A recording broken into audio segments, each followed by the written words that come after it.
नमस्कार दोस्तों। आज एक कमेंट आया है कि सर क्या करें जब अपने सताते हों। दोस्तों, मैं आपसे एक विनम्र निवेदन करना चाहता हूं कि पहले तो आप बताइए कि अपने किसको कहते हैं। अपने उनको कहते हैं जो अपने परिवार के सदस्य होते हैं अथवा कोई बहुत ही घनिष्ठ मित्र होता है। और परिवार को किसे कहते हैं? परिवार में आज की परिभाषा में लगभग 6 आदमी माने जाते हैं। जो दो आप पति पत्नी हो सकते हैं, दो आपके माता पिता हो सकते हैं और दो बच्चे हो सकते हैं। अब इनमें से 6 आदमियों में से आपको कौन सताता है? सताने वालों में पहला नाम आ सकता है आपके माताजी पिताजी का। जी हाँ दोस्तों, वो माता पिता जो आपको एक एक निवाला देकर पालते हैं और आज आप कहते हो कि माता पिता सताते हैं।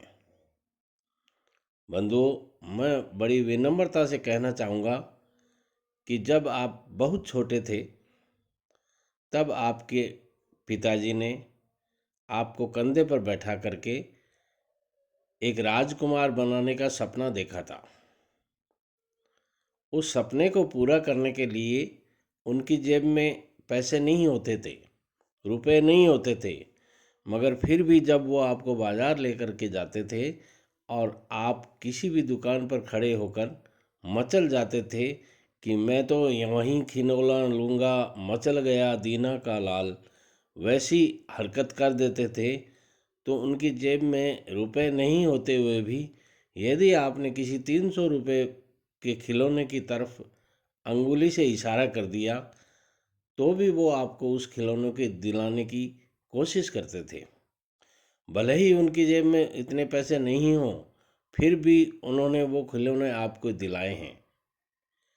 और अब आप कहते हो कि माता पिता सताते हैं। दूसरी बात आती है आपकी माताजी की। आपकी माताजी जब तक आप खाना नहीं खाते थे, खुद खाना नहीं खाती थी, कोई भी विशेष मिठाई जब घर में आती थी तो आपके लिए बचा के रखती थी। मेरा बच्चा स्कूल गया है, जब भी वो आएगा उसको खिलाऊंगी, मैं नहीं खाऊंगी। न किसी परिवार के सदस्य को देती थी, मेरा राजा बेटा आएगा, और जब तक राजा बेटा नहीं आता था वो खाना नहीं खाती थी। आप जवान होने के बाद एक रोटी मांगते थे तो आपकी मम्मी दौड़ करके 2 रोटियां लाती थी। क्या आप उन्हीं मम्मी को कहते हैं कि वो सताती हैं? दोस्तों, अब बात बताइए कि वो किसको सताएं। आपको अच्छी तरह से पढ़ा लिखा दिया, बहुत अच्छी नौकरी लगाने की कोशिश की उन्होंने, नहीं लगी वो बात अलग है। शादी आपकी एक बहुत ही अच्छे परिवार में और सुसंस्कारित लड़की से करवा दी। आपके 2 बच्चे भी हो गए, 38 पार कर गए आप। सर्विस आपकी अभी तक लगी नहीं है, पैसा एक धेला भी आप कमाते नहीं हो, फिर भी आप कहते हो कि मम्मी पापा सताते हैं। तो अब इससे बड़ी दुर्भाग्य की बात क्या हो सकती है? आपको कोई न कोई बिजनेस करना चाहिए, और जब आप बिजनेस करेंगे, पैसा कमाने लग जाएंगे, आपको ये पता चल जाएगा कि पैसे की कीमत क्या होती है। दोस्तों, फटी जेब या यूँ कह सकते हैं खाली जेब में जीना बहुत मुश्किल होता है। आपके पिताजी को पूछिए कि उन्होंने किन परिस्थितियों में आपको पाला पोसा है और बड़ा किया है, शादी की है, अच्छी पढ़ाई करवाई है, और अब आप जब नहीं कमा करके दे रहे हैं तो वो आपको नहीं कहेंगे तो किसको कहेंगे? और कहने को वो क्या कहते हैं आपको? यही तो कहते हैं कुछ कमाया धमाया करो बेटे। और जब आप कमाते धमाते नहीं हो तो वो आपको थोड़ा कटु शब्द कह देते हैं। माँ बाप का कटु शब्द कहा हुआ खाली नहीं जाता है, इसलिए कोशिश कीजिए कि उनकी कोई बद दुआ आपको नहीं लगे। वो सताते नहीं हैं आपको, बड़ा उनका बड़प्पन है कि वो आपको किस तरह से पाल पोस करके अभी भी सारी बातें बर्दाश्त करते हैं। इसलिए उनके कहने को आप सताना नहीं समझें, और जब तक वो आपको कोई गलत बात कहने का तो सवाल ही नहीं, मगर गुस्से में कभी कोई कुछ डांट भी देवे तो उसका बुरा नहीं माने। माता पिता आपके गुरु से भी ज़्यादा बढ़कर होते हैं। माता पिता आपकी प्राथमिक पाठशाला कहलाते हैं, और माता पिता ही आपके पहले गुरु माने जाते हैं।